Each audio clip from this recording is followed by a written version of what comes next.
Everyone, my name is Megha Balani and welcome to all of you. तो बच्चों, आज हम करने जा रहे हैं हमारी सेकंड पोम जिसका नाम है फायर एंड आइस। तो ये हमारा पोएटिक जो सेशन है उसमें सेकंड नंबर की पोम है। इसमें हमने किसके बारे में बात की है? जो पोएट हैं हमारे वो वही जो डस्ट ऑफ स्नो के हैं, वही हैं रॉबर्ट फ्रॉस्ट। उन्होंने बताया है कि इस वर्ल्ड का जो एंड होगा वो दो तरीके से हो सकता है। कैसे? एक तो हो सकता है फायर और दूसरा है आइस। फायर का इन्होंने बताया है सिंबलिक कि फायर मीन्स कि आपकी डिजायर्स, कभी ना खत्म होने वाली इच्छाएं, इन सभी को उन्होंने फायर कहा है कि जब तक आपके अंदर इच्छाएं रहती है और आप उसको खत्म नहीं करते हो, आप हमेशा उसको आगे बढ़ाते रहते हो कि अच्छा ये चीज हो गई, अब आगे करना है, अब आगे करना है। तो कभी ना खत्म होने वाली जो डिजायर्स हैं ये हमारा डिस्ट्रैक्शन होती है, मतलब हमारे विनाश का कारण होती हैं। एंड सेकंड क्या बताया उन्होंने? आइस को बताया। आइस मीन्स हेट्रेड, यानी नफरत। आप किसी के लिए इतनी ज्यादा हेट्रेड रखते हैं, अपने अंदर इतनी ज्यादा नफरत रखते हैं कि फिर आपको उसका कोई फील ही नहीं आता है, आपको उसकी परेशानियां समझ ही नहीं आती हैं। आपके सामने कोई ऐसे निकल के जा रहा है और आपको कोई फर्क ही नहीं पड़ रहा है, चाहे उसका पैर टूटा हुआ है, वो रो रहा है, परेशान है, लेकिन आप अपने अकॉर्डिंग चल रहे हो, तो भी समझो कि आप क्या हो, विनाश के कगार पर हो और विनाश आपका होना ही है। तो वर्ल्ड क्या विनाश जो है वो दो तरीके से बताया है, फायर एंड आइस। तो सबसे पहले हम क्या करेंगे? हम सबसे पहले पोम को देखेंगे, वहां से राइमिंग स्कीम्स को पढ़ेंगे कि राइमिंग स्कीम क्या होती है इसमें। देन हम इसका मेन पॉइंट से पूरी समरी को समझेंगे, इस पूरे एक्सप्लेनेशन, इस पोएम का पूरा एक्सप्लेन करेंगे किस तरह से होती हैं, उसके बाद हम एक एक्सट्रैक्ट करेंगे। ठीक है, तो फटाफट से शुरू करते हैं और देखते हैं कि क्या क्या चीजें आ सकती है हमारे पोम वाले पार्ट से रिलेटेड। तो शुरू करते हैं। सबसे पहले हम ice and fire and ice का एक पोम जो कि आपकी बुक में गिवन है। क्या है? Some say the world will end in fire, some say in ice, from what I have tasted of desire, I hold with those who favor fire. But if it had a perish twice, I think I know enough of hate to say that for distractions eyes and is also great and would suffice. अब यहाँ पे क्या बताया है? यहाँ पे बताया है कि आपकी जो कुछ लोग कहते हैं, सम से मतलब कि कुछ लोग कहते हैं कि वर्ल्ड जो है उसका एंड हो जाएगा फायर से, और कुछ कहते हैं हो जाएगा आइस से। बट अब जो पोइट है वो बता रहे हैं कि मैंने टेस्ट किया है, अगर डिजायर से अगर मैं कहूँ तो डिजायर भी क्या करती है? एक एंडिंग का काम करती है, क्योंकि जितनी ज्यादा डिजायर होती है हम उसके लिए और ज्यादा अपना काम बढ़ाते जाते हैं, और ये लालच, ये डिजायर, ये इच्छाएं हमें कहाँ ले जाती है? विनाश की ओर ले जाती हैं। फिर सेकंड उन्होंने बोला है कि दोनों चीजें ही क्या है? दोनों ही चीजें हमारा विनाश करती हैं, और जैसे हम डिजायर के लिए कह रहे हैं वैसे ही हेट भी जो है अपना वही काम करती है, जिसमें हमको वो क्या ले जाती है? विनाश की ओर ले जाती है। ठीक है, तो सबसे पहले आपको राइमिंग स्कीम समझनी है, क्योंकि राइमिंग स्कीम से रिलेटेड आपके पास क्वेश्चन आ सकता है एमसीक्यूज बेस पे। तो आपको पता होना चाहिए कि राइमिंग स्कीम कैसे होगी, किस तरह से होगी। एक स्टैंजा दिया जाएगा और वहां पे अगर इस तरह से क्वेश्चन किया जाता है कि राइमिंग स्कीम बताओ, और इसका जो राइमिंग स्कीम के जो वर्ड हैं वो भी आपको बताने हैं। तो इस ऐसे क्वेश्चंस के लिए आपको पता होना चाहिए राइमिंग स्कीम क्या है। राइमिंग स्कीम जिस किसी भी बच्चे ने नहीं पढ़ा है इससे पहले वाली पोम डस्ट ऑफ स्नो, वो बच्चे पहले वो वाली पोम देखेंगे, वहां पर राइमिंग स्कीम मैंने अच्छे से एक्सप्लेन की है। यहाँ पर हम बात करेंगे कि इसमें कौन सी राइमिंग स्कीम है। तो जैसा कि पता ही है कि राइमिंग स्कीम के लिए हम ए बी सी की तरह डिनोट करते जाते हैं, आगे जिस तरह के जो भी अगर अलग अलग वर्ड्स हैं तो उसके लिए ए बी सी डी इस तरह से बढ़ते जाते हैं। यहाँ देखो क्या है, लास्ट वर्ड देखो सबका।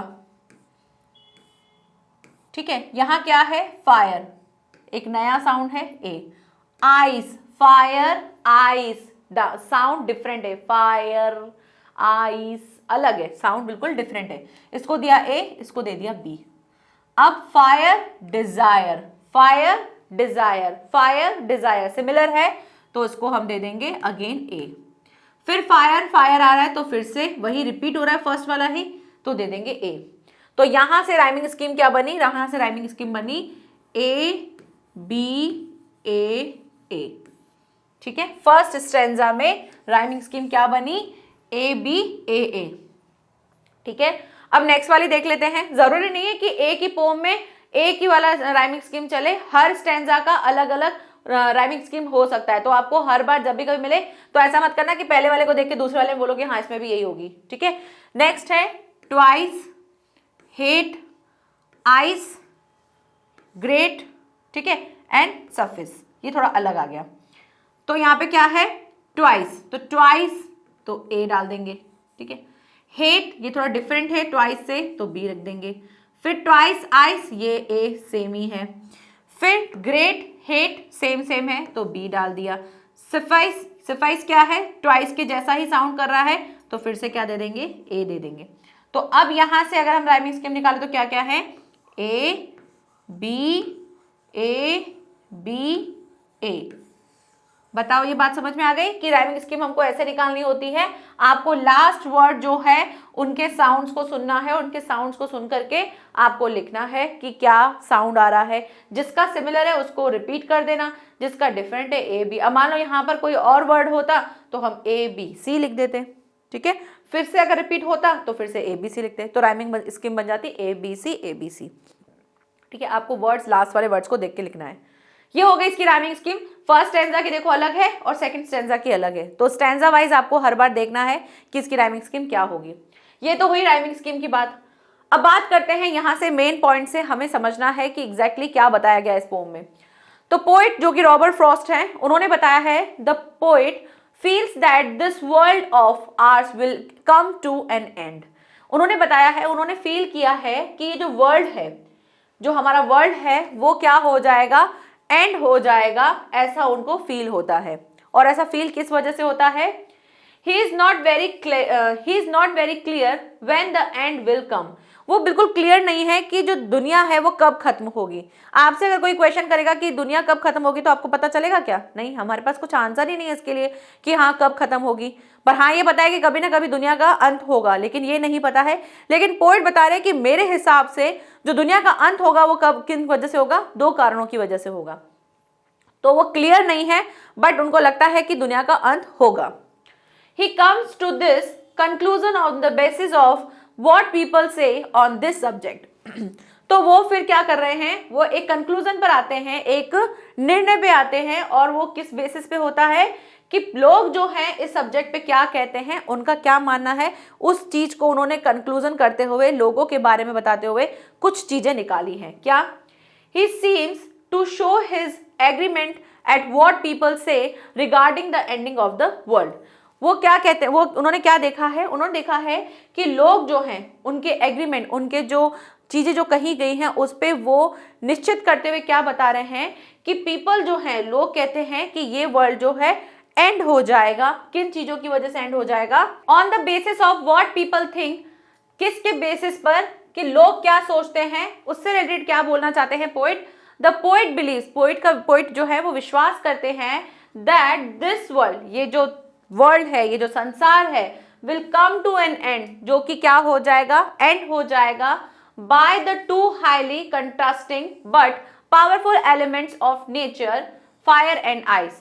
क्या कह रहे हैं पोइट कि मतलब वो विश्वास करते हैं कि ये जो वर्ल्ड है उसका एंड हो जाएगा दो बहुत ही उच्च कंट्रास्टिंग मतलब मिश्रण, दो चीजों के मिश्रण से, जो कि क्या है, बहुत ही ज्यादा पावरफुल एलिमेंट्स है। एलिमेंट्स मीन्स होता है तत्व, बहुत ही ज्यादा जरूरी तत्व हैं किसके, इस नेचर यानी इस प्रकृति के, जिनका नाम क्या है, fire and ice.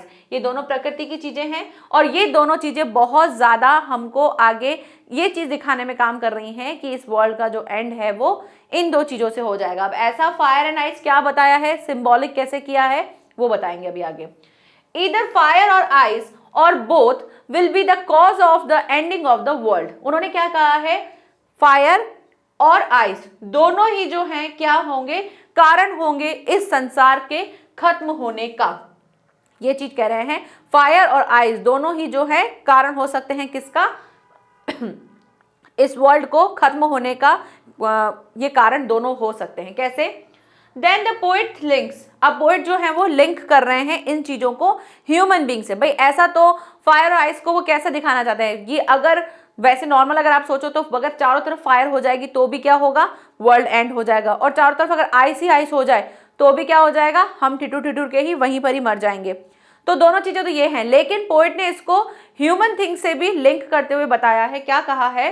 Then the poet links these two powerful natural elements to human beings and their emotions. इन्होंने उसको लिंक करते हुए किससे बताया है?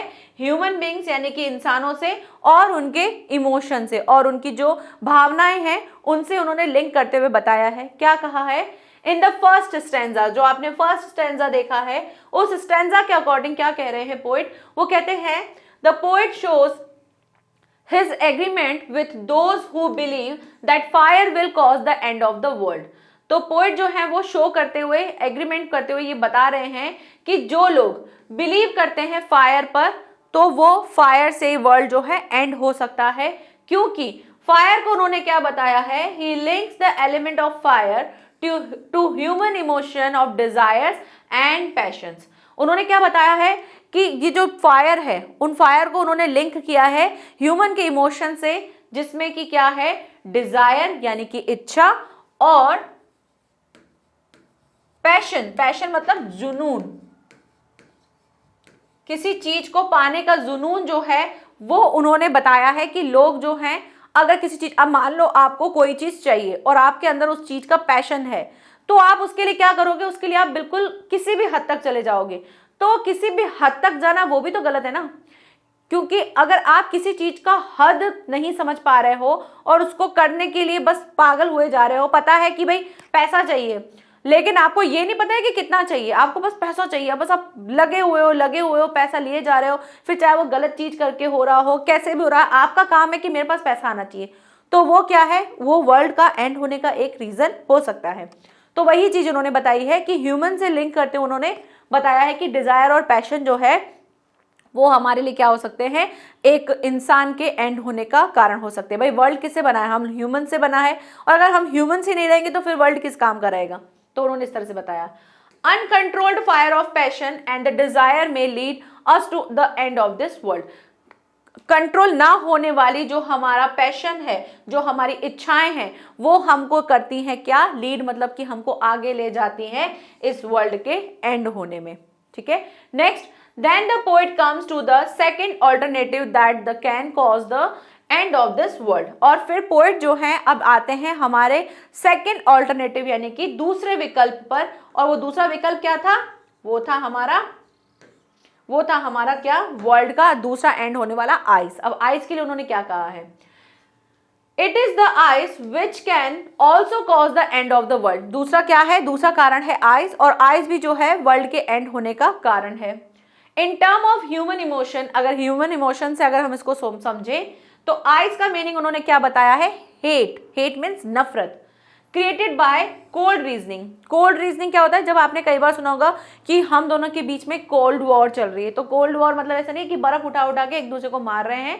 कोल्ड वॉर मीन्स कि बोल नहीं रहे हैं, लेकिन अंदर ही अंदर एक दूसरे से वो जलन वाली चीज, वो नफरत, कोई आगे बढ़ रहा है, आपसे आगे हो रहा है, आपका फ्रेंड है, आप वैसे तो उससे बहुत अच्छे से बात कर रहे हो, बहुत बढ़िया तरीके से बात कर रहे हो, लेकिन अंदर ही अंदर आपको उसके लिए हेट है, तो वो कोल्ड रीजनिंग होती है।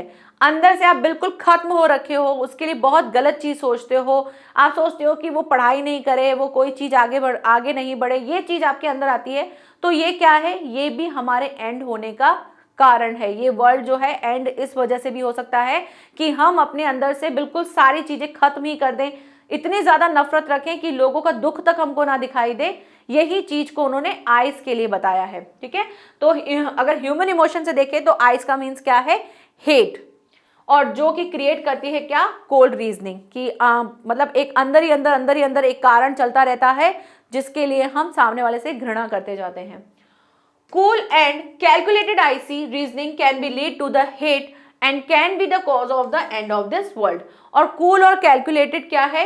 ये जो आइज है जिसमें हम सामने वाले के लिए हमेशा सोचते रहते हैं कि अच्छा इसका ऐसा हो जाए, इसका एग्जाम जो है अच्छा नहीं हो, ये लेट उठे, या इसके घर में ऐसा हो जाए, तो ये सब चीजों की वजह से। और अंदर से कूल मतलब कैसा नहीं कि ठंडा ठंडा आहा, नहीं, कूल मीन्स कि आपको किसी का दुख भी नहीं दिखाई दे। मतलब सामने वाला, अगर आपके सामने से कोई जा रहा है, उसका पैर टूटा हुआ है, और आपको फर्क तक नहीं पड़ रहा है कि वो वहां से जा रहा है पैर टूटे, आपको एटलीस्ट अंदर से हो जा रहा है यार कितना उसको दर्द हो रहा है, भले आप उसको बोलो नहीं, लेकिन अंदर से अगर आपको ये भी आ रहा है तो भी समझो कि आप बिल्कुल सही इंसान हो। फिर चाहे भले मदद नहीं भी करो, लेकिन अगर किसी का दुख फील कर रहे हो तो वो भी बहुत बहुत बड़ी बात है।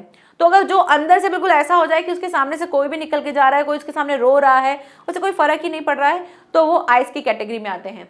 और ऐसे लोगों की वजह से भी क्या हो सकता है, वर्ल्ड का जो है एंड हो सकता है। The poet himself has experienced both these primal emotions of love as well as hate, fire as well as ice, and passion as well as cold reason. Poet जो है वो अपने आप से इन सब चीजों का अनुभव करते हैं, और ये जो चीजें हैं वो क्या हैं, प्राइमल इमोशंस है, मतलब कि बहुत ज्यादा नॉर्मल इमोशंस हैं। वो क्या है कि love as well as hate, कि हम प्यार के साथ साथ क्या करते हैं, हेट, ये सब चीजें जो हैं चलती रहती हैं। Fire as well as ice, fire और आइस जो है उसके लिए भी हम बोलते हैं कि अगर आपके अंदर फायर है, मतलब आप किसी चीज के लिए डिजायर हो, साथ ही साथ उसके साथ क्या है, आपके अंदर आइस वाली चीज भी है कि आप किसी के लिए ध्यान भी नहीं दे रहे हो, तो ये सब चीजें जो पोएट हैं उन्होंने एक्सपीरियंस की हैं, अनुभव की हैं कि हाँ ऐसा होता है, ऐसा चीज जो है हम लोगों के अंदर होती है। और passion as well as cold reason, और पैशन जो है वो क्या दिखाता है, किसी चीज को अगर हम पैशन के साथ कर रहे हैं तो वो कहीं ना कहीं हमारे अंदर क्या कर देती है, वो किसी तरह से दिखती है, वो हमारे कोल्ड रीजन की जैसे ही होती है। तो इन सब चीजों को पोएट ने खुद ने ही अनुभव किया है, एक्सपीरियंस किया है। नेक्स्ट आता है point number 16, he has experienced enough of hate which is born out of icy cold reasoning, और उन्होंने अनुभव किया है बहुत ज्यादा अगर हेट हो जाती है तो वो कैसा होता है, वो हो जाता है हमारे अंदर कैसी पैदा हो जाती है, एक कोल्ड रीजनिंग पैदा हो जाती है कि अगर आपके अंदर हद से ज्यादा घृणा आ जाए तो फिर आपके सामने कोई कुछ भी हो जाए आपको फर्क नहीं पड़ता। कहते हैं ना कि मेरे को तो यार इतनी नफरत आ गई है, अब तो वो मेरे सामने कुछ भी करे मेरे को कोई फर्क नहीं पड़ता है, तो वो क्या है, वो आपकी कोल्ड रीजनिंग है, आइसी कोल्ड रीजनिंग है, यानी कि अब इतनी ज्यादा हेट हो गई है कि आपको फर्क ही नहीं पड़ता है।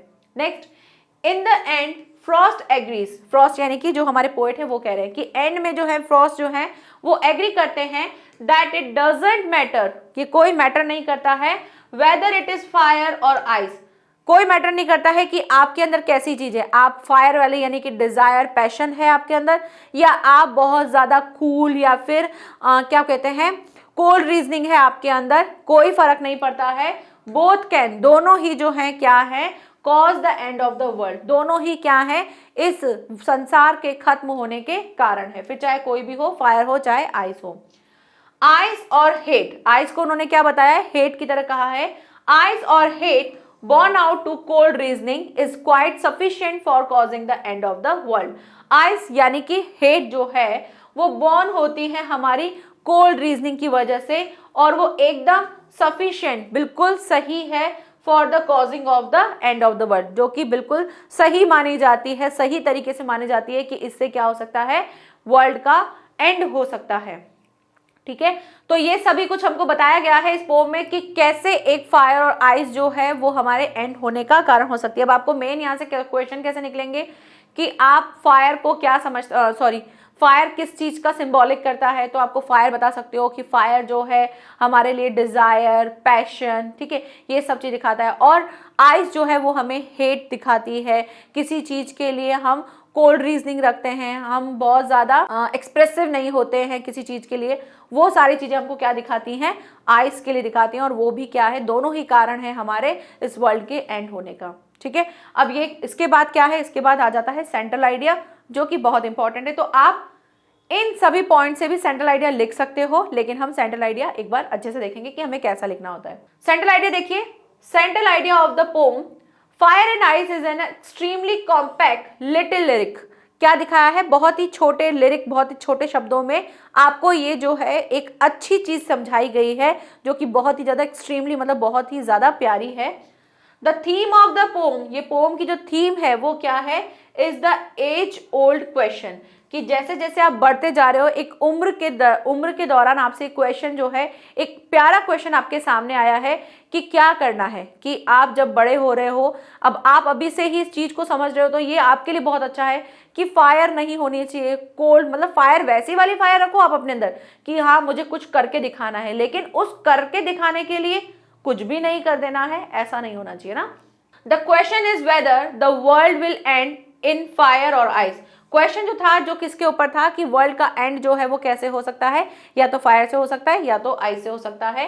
द पोएट डिसाइडेड, पोएट जो है उन्होंने डिसाइड किया that any of the two option, दोनों में से कोई भी जो दो ऑप्शन है, would achieve it's purpose sufficiently well. ये दोनों ही जो ऑप्शन है इस चीज को, यानी कि वर्ल्ड का एंड होने के लिए काफी है, बिल्कुल सफिशिएंट है, बिल्कुल क्या बोलते हैं, भरपूर है, कि इन दो चीजों की वजह से ही वर्ल्ड का एंड हो जाएगा। The poet shares the common belief that everything that exist will have its end too. तो पोएट जो है वो शेयर करते हैं और बताते हैं कि जो कॉमन बिलीफ किया जाता है, जो भरोसा किया जाता है कि एवरीथिंग जो है exist will have its end too, सबको पता है कि कभी ना कभी दुनिया का जो है अंत हो जाएगा। People are divided on this issue, people, लोग जो हैं उन्होंने क्या किया है, इस इशू को डिवाइड किया है।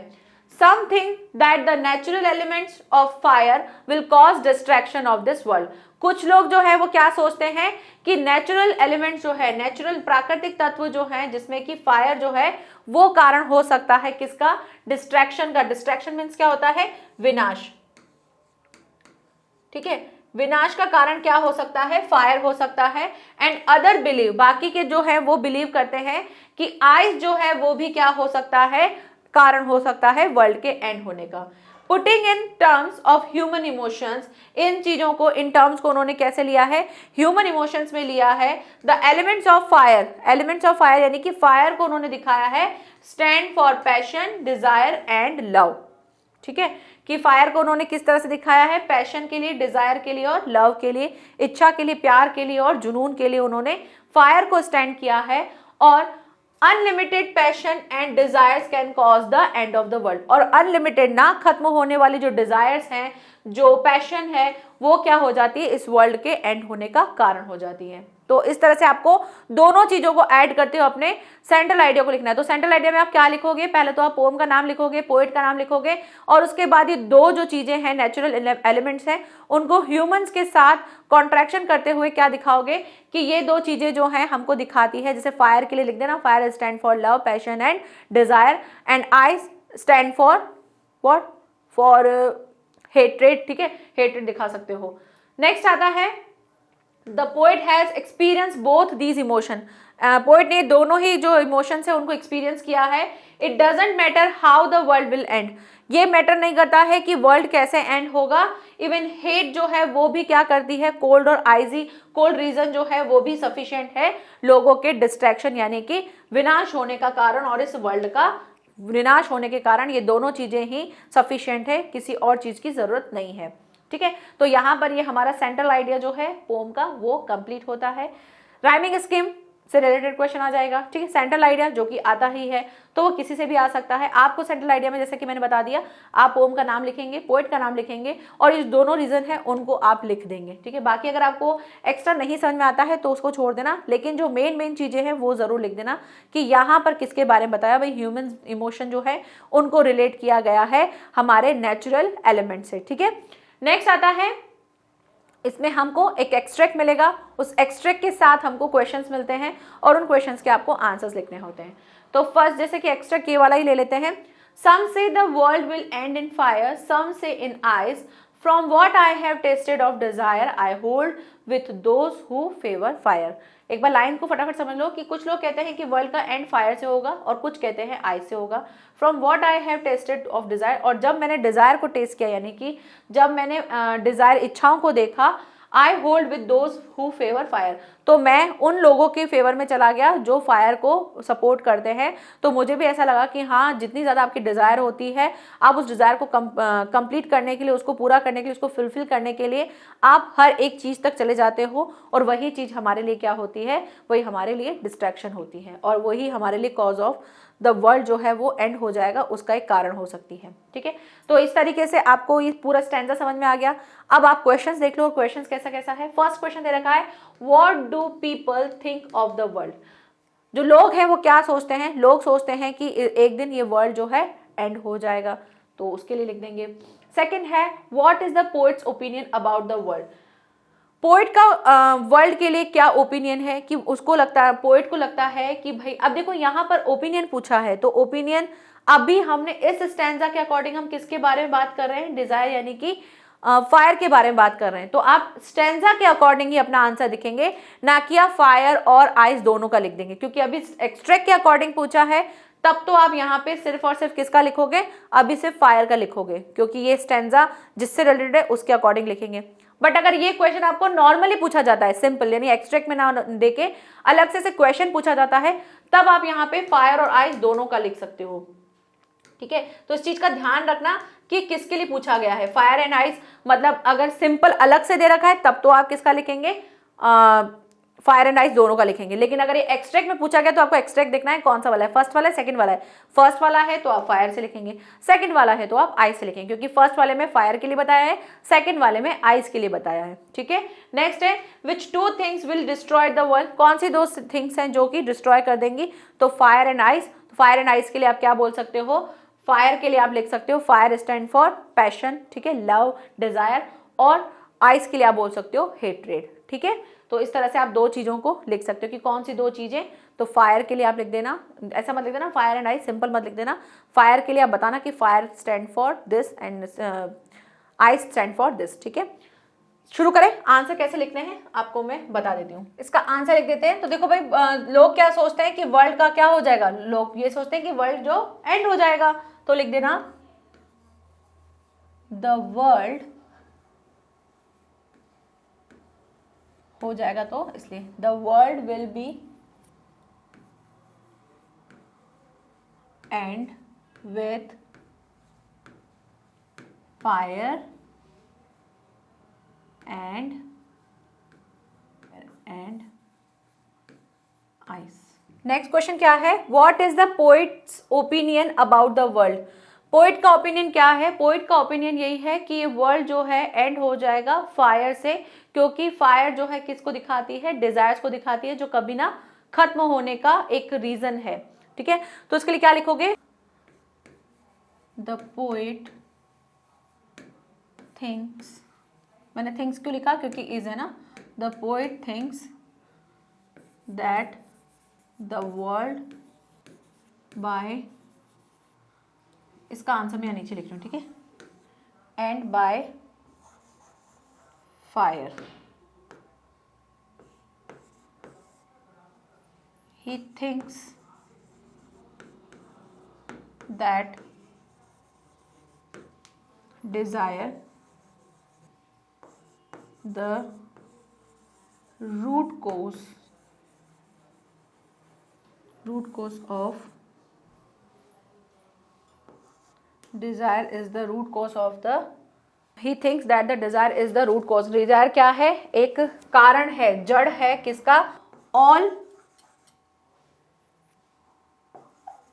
all evil things that never end।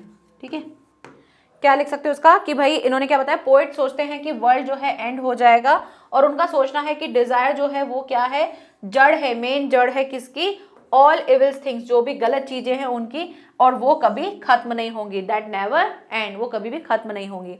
Next पूछा है, which two things will destroy the world. The destroy would, जो दो चीजें हैं वो कौन कौन सी, आप लिख देना, फायर लिख देना, और फायर किसके लिए होती है, fire stand for love and desire, और पैशन में लिख देना। ठीक है, और सेकंड क्या है, आइस, तो आइस के लिए लिख देना, आइज स्टैंड फॉर